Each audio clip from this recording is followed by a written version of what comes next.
Amendement, réforme fiscale, hausse de l'impôt sur la plus-value sur les résidences principales qui ont toujours été exonérées, ainsi que sur les investissements locatifs. Est-ce la fin de l'immobilier à partir du 1er janvier 2025?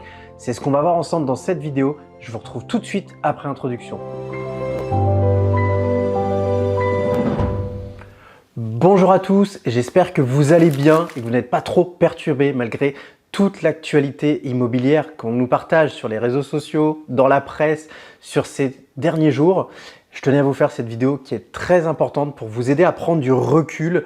L'idée, c'est de vous partager les différents amendements qui sont en cours et vous aider à prendre de la hauteur pour identifier les solutions qui vont pouvoir s'offrir à nous si jamais l'un de ces textes ou l'ensemble venait à passer à partir du 1er janvier 2025. Alors bien évidemment, il est très important de répéter et de répéter que à l'instant T, tout ceci ne sont que des amendements qui ont été adoptés à la majorité des personnes qui sont présentes au Sénat, mais que pour autant, rien n'est mis en place et qu'aujourd'hui, jusqu'à la fin de l'année, rien n'est encore voté et que d'ici là, tout peut évoluer. Également, très important, vous rappelez que la seule chose qui fait que ça pourrait passer en vigueur avant le 1er janvier, ça serait ce fameux 49.3 qui adopte automatiquement une loi. Mais pour le moment, au vu du contexte politique actuel en France, c'est quelque chose qui n'est pas prévu. Alors, les différents amendements dont on va parler dans cette vidéo et que je vais vous détailler au fur et à mesure, le premier, c'est l'imposition sur la plus-value sur la résidence principale. Le second, c'est la réforme du calcul de la plus-value sur les locations meublées non professionnelles et qui amènerait une imposition beaucoup plus forte. Le troisième point qu'on va aborder, c'est la fiscalité qui va évoluer sur le Airbnb, notamment sur la partie TVA. Et le troisième point, pour toutes les personnes qui ont leur investissement en société, l'évolution de la flat tax. Alors, concernant le premier point, la plus-value sur les résidences principales. Comme vous le savez, aujourd'hui que vous détenez votre résidence principale depuis quelques mois comme depuis de nombreuses années, celle-ci, peu importe le montant de la plus-value que vous allez réaliser, vous payez 0 € d'impôt. Ce qui est prévu dans l'amendement qui a été mis en avant et qui pour le moment a été voté à la majorité, c'est que pour toutes les résidences principales qui sont détenues depuis moins de 5 ans au moment où elles sont revendues, eh bien elles soient fiscalisées à 36,2% d'impôt et que toutes les résidences principales détenues depuis plus de 5 ans restent exonérées et qu'il n'y ait aucun impôt. Forcément, en tant qu'investisseur, c'est une douleur très profonde pour ceux qui avaient prévu, qui étaient en train de faire ou qui avaient l'habitude de faire des opérations entre guillemets de marchand de biens déguisés où l'idée c'était d'acheter un bien, de l'occuper très peu, de le rénover, de le mettre en valeur et de le revendre. Et là, on encaissait notre plus-value et on ne payait aucun impôt. Le texte de loi, il est très clair.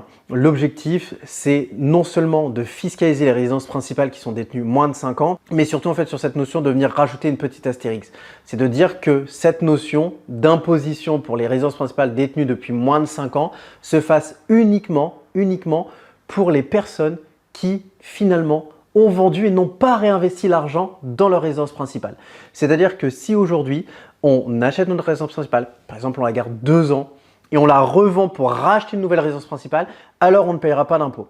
Par contre, si je reprends cet exemple, j'achète une résidence principale, je la garde 2 ans, je la revends et je ne réinvestis pas dans une résidence principale, alors là, je paye 36,2% d'impôt.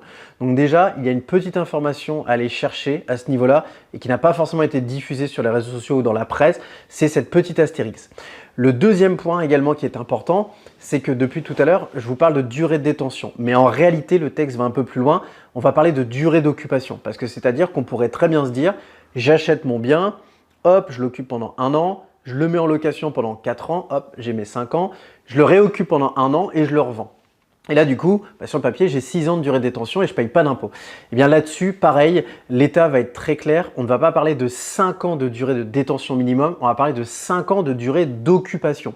Et donc là, l'idée, c'est vraiment que ça soit les biens pendant lesquels on a habité pendant minimum 5 ans et pour lesquels on n'a réinvesti pas dans la résidence principale qui soient taxés.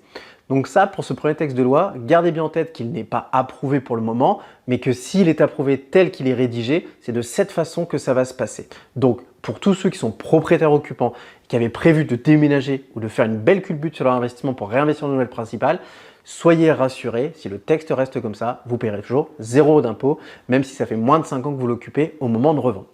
Le deuxième amendement dont on va parler et qui fait couler énormément d'encre, c'est l'amendement lié au LMNP. Comme vous le savez, aujourd'hui, la niche du LMNP, c'est cette fameuse possibilité de déduire les amortissements comptables liés à la dépréciation du bien de nos loyers pour ne pas payer d'impôts pendant assez longtemps, bien souvent autour des 10 ans, mais en plus, au moment où on revend, d'avoir une plus-value qui ne tient pas compte de ces amortissements. Et si, par exemple, j'achète un bien 100 et je le revends 120, eh bien mon calcul de plus-value sera sur les 20 000 euros et pas si par exemple mon bien a une valeur nette comptable de 75 000 euros au moment de la revente, sur la distance entre ma valeur nette comptable de 75 000 euros et ma revente à 120 000. Et c'est là où le texte il est changeant, c'est que si demain il est approuvé tel qu'il est, eh bien justement on ne tiendra plus compte du premier calcul que je vous ai cité, on parlera bien d'une imposition calculée sur la valeur nette comptable versus la valeur de revente, comme on le retrouve aujourd'hui en société. Alors là-dessus, 2 points de vigilance. Premier point de vigilance, c'est que ce texte a été modifié il y a quelques jours et il semblerait que maintenant il ne concerne que les biens qui ont été exploités en location courte durée. Maintenant, là où ça semble encore flou, c'est on peut très bien se dire, voilà, j'exploite mon bien en location courte durée, au bout d'un moment, je le remets sur un bail meublé classique, paf, je le revends. Quelle est la valeur comptable qui est tenue en compte? Pareil, on est dans une situation où, pour les impôts, aujourd'hui, c'est les mêmes, que ce soit de la location courte durée ou de la location longue durée. C'est des revenus BNC, bénéfices non commerciaux. Comment le fisc va faire la différence? Et c'est là où ce texte reste encore assez flou. Et pour le moment, on peut se dire qu'il est loin d'être approuvé. Et il ne faut pas oublier aussi que regardez qui est présent à l'Assemblée nationale et regardez quel est leur patrimoine. Aujourd'hui, on a accès au patrimoine des personnes qui composent l'Assemblée nationale. La majorité ont des biens en location meublée. Donc ce texte, il est encore loin d'être passé. Et si jamais ce texte venait à passer et qu'il concerne que ce soit bien la location courte durée comme la location longue durée, oui, il est sûr qu'en tant qu'investisseur, on va prendre une véritable gifle. Mais il faudra retenir une chose, c'est que ce régime fiscal sera loin d'être mort, puisque c'est le seul régime fiscal qui, même avec peu de travaux, nous permet en nom propre de payer 0 € d'impôt pendant très longtemps et surtout en sus d'avoir l'argent qui, quand il est sur notre compte, nous appartient directement. Parce que pour rappel, quelqu'un qui investit en SCI à l'impôt sur les sociétés, il bénéficie de ce calcul d'imposition à la revente, valeur nette comptable versus valeur de revente. Et en plus, s'il veut récupérer l'argent de cette personne, il doit repayer la flat tax. Donc n'oubliez pas que même si ce régime fiscal est touché, oui, ça fera mal, mais il restera toujours intéressant. L'amendement suivant qu'on va aborder, le 3e amendement, c'est lié au Airbnb et celui-là, par contre, il a été imposé, lui, il est adopté, on sait que ça rentre en vigueur. C'est la modification du texte de loi relatif à la TVA. Aujourd'hui, quelqu'un qui fait de la location courte durée, il est exonéré de TVA si il ne réunit pas minimum 3 des 4 conditions que je vais vous citer, c'est-à-dire fournir le linge de maison, faire un accueil personnalisé, faire le petit déjeuner, faire le ménage. Et là où le texte change aujourd'hui, c'est que l'accueil physique, même s'il est fait avec une boîte à clés, est considéré maintenant comme un accueil physique et un accueil personnalisé, entre guillemets. Et donc là-dessus, on coche cette case. Faire le ménage, forcément, vous allez faire le ménage avant l'entrée des locataires dans les lieux. Et donc là, vous cochez cette case. Fournir les draps, c'est quelque chose qui est fait dans la majorité des cas. Donc vous cochez cette case. Et éventuellement, vous pouvez ne pas fournir les petits-déj. Mais vous voyez, grâce à ces modifications au niveau de l'accueil physique, on se retrouve dans une situation où en fait, 3 cases sur 4 sont cochées très rapidement et dans ce cas-là, vous allez payer la TVA. Maintenant, une nouvelle fois, prenons de la hauteur sur ce texte. Vous voyez, c'est marrant, au moment où je vous tourne cette vidéo, je suis justement dans un Airbnb sur les côtes du Nord et c'est marrant, c'est la première fois que je me retrouve avec un Airbnb où le linge n'est pas fourni, il n'y avait pas de drap. Est-ce que c'était gênant? Non, c'était noté dans l'annonce, on l'anticipe, on vient avec et on repart avec. Et donc là-dessus, une nouvelle fois, agissez intelligemment, prenez du recul et dites-vous que si vous ne servez pas les petits-déj, que si vous ne fournissez plus le linge, vous allez arriver dans une situation où vous ferez uniquement un accueil forcément personnalisé, qu'il soit en digital ou en physique, et vous ferez le ménage automatiquement. Vous n'avez coché que 2 cases sur 4, résultat, pas de TVA. Et je vais même aller plus loin dans la réflexion parce que c'est ce qui m'est arrivé sur ce logement, c'est que j'ai pas anticipé en fait de prendre les draps. C'est quelque chose que j'avais anticipé au moment où j'ai réservé, mais au moment où j'ai fait mes valises, c'est sorti de ma tête. Eh bien, j'ai eu la joie de payer 52 € pour équiper 2 lits. Et là-dessus, dites-vous que finalement, c'est peut-être un revenu complémentaire que vous allez pouvoir vous créer. Et donc, d'une mauvaise nouvelle, on en crée une opportunité. Et maintenant, le 4e amendement qu'on va aborder et qui, pareil, celui-ci, est presque adopté, mais ça reste encore un petit peu flou, c'est la modification de la flat tax. La flat tax aujourd'hui, elle concerne qui? Elle concerne les chefs d'entreprise, elle concerne les personnes qui ont des SCI. Et aujourd'hui, lorsqu'on veut se sortir des revenus de nos sociétés en dehors du salaire, on paye ce qu'on appelle la flat tax sur les dividendes, qui est actuellement à 30%. On parle d'une révision à 33% et à 37,2% pour les revenus supérieurs à 250 000 € par an. Pour le moment, pareil, rien n'est fait, rien n'est acté définitivement. On peut se dire que 30-33%, c'est pas forcément une grosse évolution. Sur 10 000 €, on parle de 300 € d'impôts en plus. Mais dites-vous que, est-ce que nos marges vont augmenter de 10%? Pas forcément. Mettez-vous encore plus à la place des personnes qui gagnent plus de 250 000 €. Et peut-être que c'est ton cas, toi qui nous regardes. Et là-dessus, dites-vous bien que c'est quelque chose où pour les personnes qui ont leurs biens en société, ça va amener une imposition plus lourde et forcément, ça va amener une baisse de nos rentabilités. Pour autant, une nouvelle fois, prenons de la hauteur. Gardons bien en tête que ce texte, une nouvelle fois, n'est pas rentré en application et qu'il va falloir rester en veille jusqu'au 1er janvier et ça sera mon rôle de vous tenir au courant. Et dites-vous aussi également que contrairement aux achats en nom propre, la puissance aujourd'hui des investissements en société, c'est qu'on peut piloter son imposition.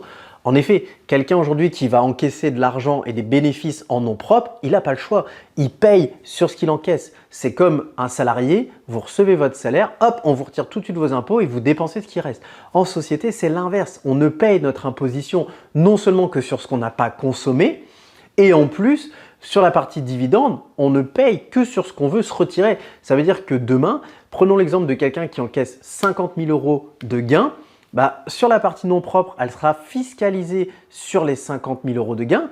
En société, aujourd'hui, je vais payer mon impôt sur les sociétés sur les 50 000 € de bénéfices à hauteur de 15% jusqu'à 42 500 € et 25% pour ce qui est au-dessus. Et le reste, ce qui va me rester, j'ai deux options. Je peux tout laisser dans la société, je ne paye pas d'impôt supplémentaire. Ou sinon, je peux très bien me dire, je retire tout et je paye 30% d'impôt. Et demain, ça serait 33 ou 37,2 pour ceux qui gagnent plus de 250 000 €. Ou une nouvelle fois, je peux très bien me dire, sur ce qui reste, je retire 10 000 €, je paye mes impôts là-dessus et tout le reste, je le réinvestis. Et donc, gardez bien en tête que même si on vient augmenter légèrement la fiscalité sur les sociétés et notamment finalement sur les revenus à récupérer à titre personnel, ça nous amène à quoi? Ça nous amène à une réflexion. C'est qu'on le voit, il y a 2 ans, la méthode de calcul du taux d'endettement, elle est modifiée pour le nom propre et pour les sociétés à l'impôt sur les sociétés, on garde la méthode différentielle qui est acceptée par les banques. Aujourd'hui, on nous amène une fiscalité qui, pour récupérer ses revenus personnels, est plus forte, mais qui, pour rester dans la société, ne bouge pas. Ça nous amène donc à quoi? À comprendre que le monde économique évolue et veut qu'on investisse de plus en plus en société, qu'on développe de plus en plus de revenus en société et qu'on apprenne à vivre dans nos sociétés. Et finalement, ce texte de loi, peut-être qu'il est embêtant parce qu'il va amener plus de fiscalité pour récupérer l'argent à titre personnel, mais ça va nous apprendre à vivre en société et à retirer uniquement ce dont nous avons besoin. En conclusion, on peut le voir sur les différents amendements que je vous ai présentés, il existe toujours des solutions, même si certaines vont être plus douloureuses que d'autres, on trouvera toujours des solutions pour réussir à optimiser et à continuer d'investir. Il y aura toujours la possibilité en France de fabriquer de l'argent grâce à l'immobilier, notamment grâce au levier bancaire. Aujourd'hui, quel autre pays dans le monde entier nous permet aussi facilement d'investir dans l'immobilier grâce au levier bancaire? Quel investissement va nous permettre de gagner autant d'argent? Je vous rappelle que peu importe où vous placez votre argent, vous êtes rémunéré sur l'argent qui a été apporté.